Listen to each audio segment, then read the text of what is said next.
up on this week's show. Singing to remember the past,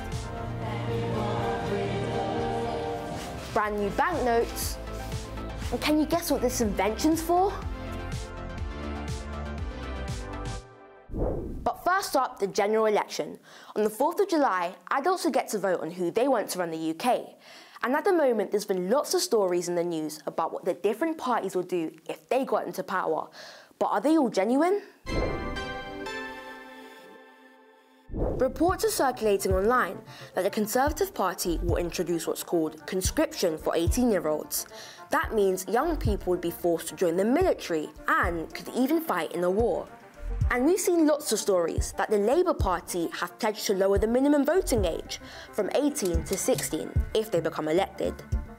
But are these two reports fake news or fact? Find out later in the show. Now, if you're lucky enough to have any of these in your pockets, well, actually, just take a closer look, because you may spot that one of them's a bit different. From this week, all new banknotes issued by the Bank of England will have a portrait of the King on them, and Braydon was one of the first people to get his hands on some. Here at the Bank of England, it's a historic day.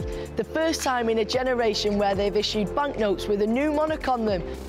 There are around £4.5 billion banknotes in circulation, equating to £80 billion, and Her late Majesty Queen Elizabeth II has appeared on all Bank of England notes since 1960. But now that's all changing. Let's go and find out more. As of today, the Bank of England will be issuing these banknotes with the portrait of King Charles III. However, all notes in circulation won't change immediately. Banknotes that feature the portrait of Queen Elizabeth II will remain legal tender, which means you can still buy things with them. But how did banknotes come to be used in the first place? I met with the curator of the Bank of England Museum to find out more.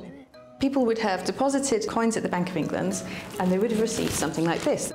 Now, that is a banknote from 1697. Now, that became something that people would have exchanged to get other things. And that's how the very earliest banknotes began. So this is almost like the very, very start of it all. The very beginning.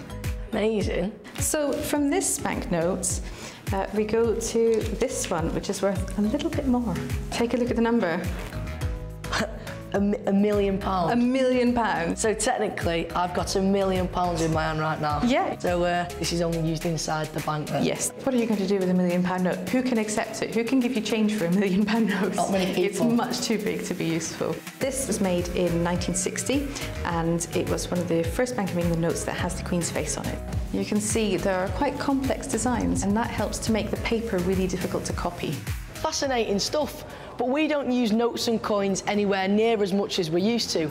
Instead, we pay with things like our bank card or even on our phones. So will a museum soon be the only place to see cash?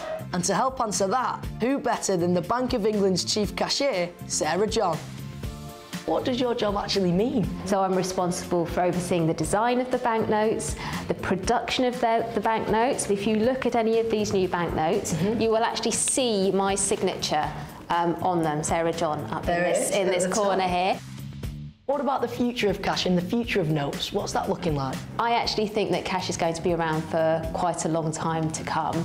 And we know that around 2 million people still rely on cash for their everyday spending. These notes swap from paper to plastic. Why was that? So this is a material that's called polymer, and it's cleaner, safer and stronger than paper notes. So these polymer notes are all recycled when they come back to us at the end of life, and they end up looking a little bit like this. They then get melted down and then they get recycled into other products like plant pots. Well, there you go, so it's sustainable then? It is, absolutely. It seems that there's still a demand for cash, so there's no doubt that we'll be seeing these banknotes out and about. But I don't think I'll be leaving the house without a bank card. Now take a look at this. 10-year-old Emily came top dog in an invention competition with her cunning creation. What is it? Well, it's a brand new doggy poop scoop. Her initial design was singled out by judges and transformed into a one-off prototype by experts. I do hope Emily's also invented a way of cleaning it. Did you know this week marked 80 years since the D-Day landings, a huge event during the Second World War that changed the course of history? Recently, Lara went to meet a young music act, connecting wartime stories through song. D-Day, the 6th of June 1944, was the epic moment during World War II when Allied forces landed on the beaches of Normandy, France to fight for freedom. It was a major turning point in the war and helped lead to the eventual defeat of the Nazis. Thank you for our freedom.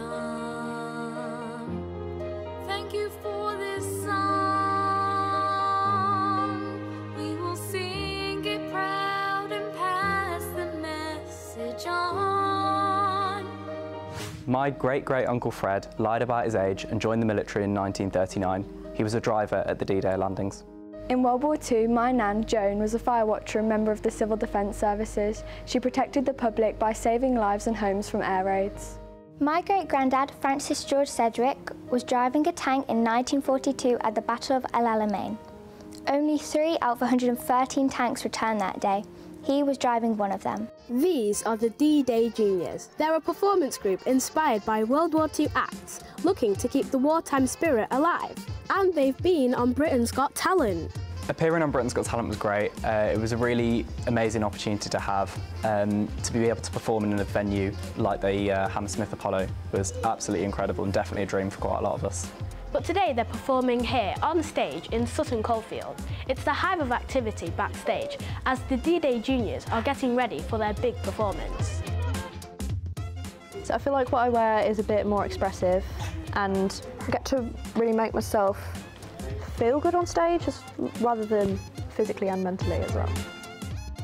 So how are you feeling about the performance? I am very excited because I get to show off my talent and what I really have in me. I'm most excited to perform, pass it on today because of the meaning behind it. It's about passing on the message that all these people fought for us and we need to thank them. The audience are starting to arrive and the juniors are about to step on stage. I can't wait. Pass it on, pass it on, pass it on. World War II is literally a lifetime away, but these kids are making sure that the efforts of those who fought in World War II are not forgotten. So what will one of the few remaining veterans think of this performance? While Stan couldn't make the show in person, we brought the performance to him. They're great performers.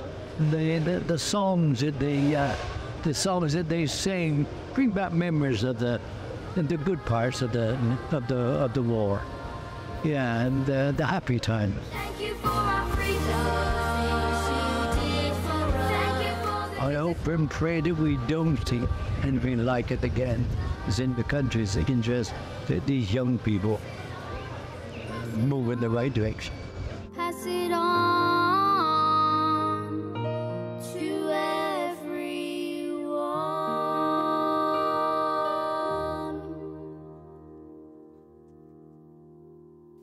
Thanks, Lara. Next, we head to the golf course of Thomas to find out how advanced prosthetics are helping young disabled people take part in the sport. Check this out. This is G4D, and it's the biggest series of tournaments in disability golf. 80 players from around the world compete in these events. And today there is a special workshop taking place for young people with limb difference. The ball's sort of in line with your nose. All these people are missing their lower arms or hands, and they've been invited to try out some new prosthetics. It's all to encourage the future generation of disabled golfers. There we go. The prosthetics are all uniquely 3D printed to fit each individual. But that's not the only clever bit. The design means limbs can be connected to the golf club in the right position to create a really powerful swing. How's the prosthetic helping people adapt to sports like golf? Because if you don't have a prosthetic, you have to stoop your back and you don't get as much power in your swing. It makes it a lot more powerful and it goes a lot further, and it's better than playing one-handed. Is it comfortable? Yeah, it gets a little sweaty, but it is very comfortable. It's got padding inside and I can bend my elbow still. Everybody knows what this is called. I met with Mark Taylor from the European Disabled Golf Association. He's one of the organisers of this event. What is your advice to kids who want to get involved with disability golf? I mean, is it accessible enough? Yeah, golf is getting more accessible. We're starting to drive these programs into schools, allowing coaches to be better educated in inclusion and including children with physical disabilities or sensory disabilities into a mainstream activity. I think the grassroots stuff that we're doing here is very, very important to get the message out that golf could be a game for children or young adults with a disability. Why do you think events like Golf for Disabled is so important? Because it gives other people a chance to know that they can play, not just people who's got 2 arms. It just gives them an opportunity that they wouldn't normally get, and it just makes them feel like everyone else. And even though we might be a little different, well, I wouldn't describe us as different, I would describe us as unique. Great fun, and it's so good to see efforts to make sport more inclusive for everyone.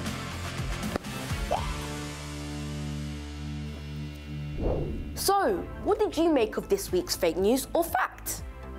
Well, reports that the Conservatives will introduce conscription if they're elected are false. They've actually pledged to introduce national service. That will mean 18-year-olds are required to either join a year-long military training scheme or take part in community service 1 weekend a month for a year. But they said no one will be forced to join the military if they don't want to. And what about the story that the Labour Party are pledging to lower the minimum voting age? Well, this one is actually true. If Labour win the election, they said they would lower the age that someone can legally vote from 18 to 16. That would mean approximately 1.5 million more people would get the right to vote. Well, that's about all we've got time for today. Make sure to catch us again next week for more of the news that matters to you. Bye!